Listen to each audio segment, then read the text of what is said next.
TIG ay ACDC SMAW. So, pwede siya pang alternating current and direct current. So, bagay din sa mga training school. So, tol, kung mag-eskwela ka o welding, lindot, maganda kung yung welding machine na gagamitin mo is may isang welding machine, kaya na bugo, pero dalawa yung current. Yung current niya is the alternating current and the direct current. ACDC. ACDC ka na. So, bagay din sa mga construction and bagay po din sa mga school. Yes. Basta ta. Okay ra.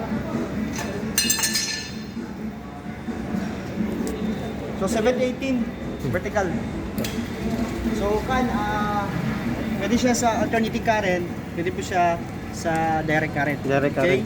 So isang makina, dalawa na yung pipilian mo na power output. Yung power output niya is yung alternating, the AC, and the direct current. So meron siyang direct current. So possible, pwede rin to na gamitin sa TIG, yung scratch type. Kasi direct eh. So electronegative yung torch mo. Pero bypass lang yung argon. Bypass Yan. yung argon. Pero sa next na video siguro, try natin. So 10 unit. Yun, alternating current yun. 10 unit ka na Oh. for delivery guys. Best na. Ano yung ginamit mo ngayon? DC. DC, direct current. Sa mga, nasa mga 110. 110 amperes. So, meron ko kanina kan. Ito, alam mo. Resting kanina, okay naman siya. So, isa pang tira. Naka-overhead yung... Hindi, vertical to. Vertical. 7018. 718. Maganda yung 7018 sa DC. DC. Direct current, electro positive. Electropositive.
Napagyan mo ka lang.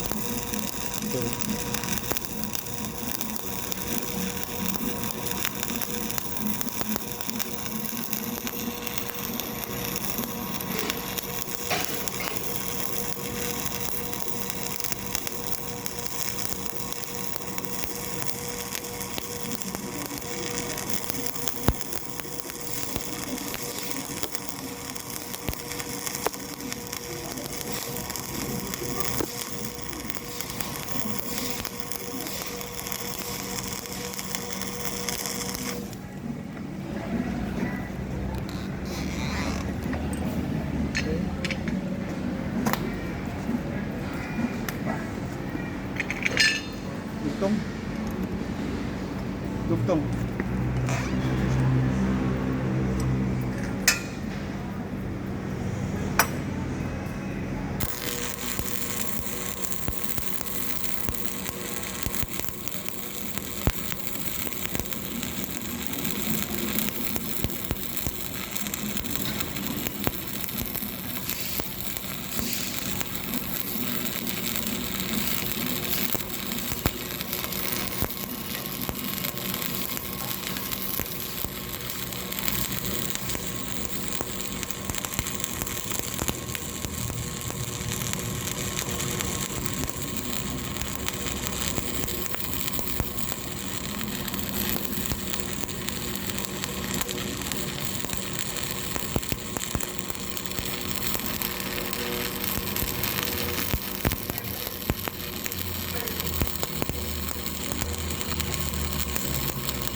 Ha? Ah. Okay.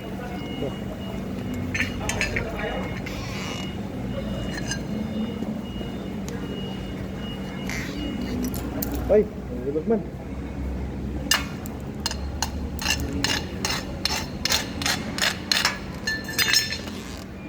Makapal.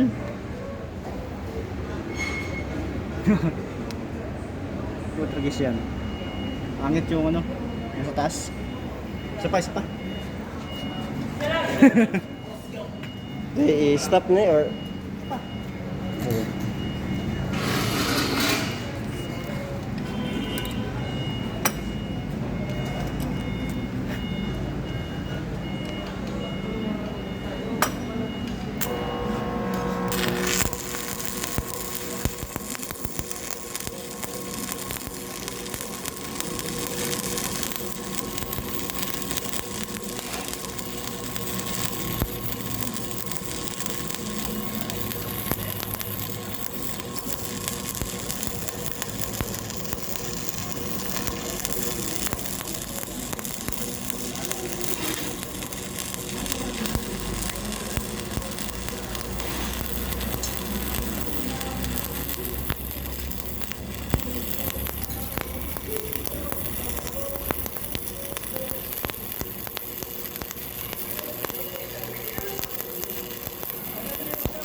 Babad ra kayo po din ternero eh.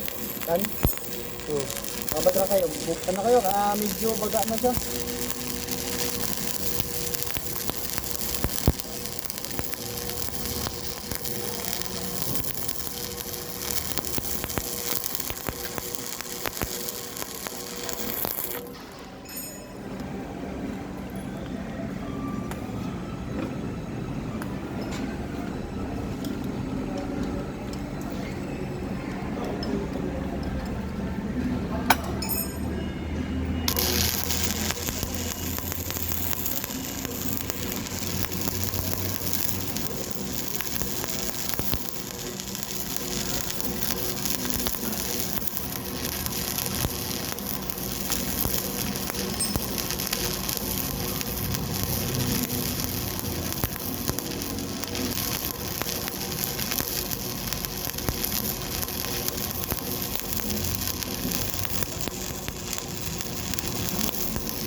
Oo.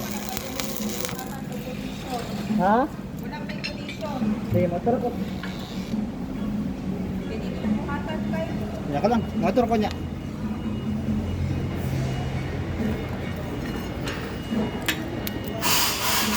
Grabe. Baga to kanina.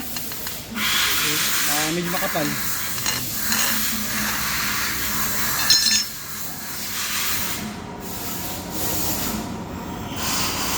Okay, bugong.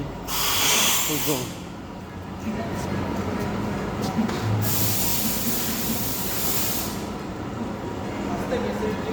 Ah, napagkan. Pangulo Kim na eh. Tinamban mo na, tinamban ni Sir Job. Tinakban. Mo na, tinamban na kuan. Ayan na. Guard. Practice na lang, practice, practice. Grabe. Good kay bay. Good kayo? Bye!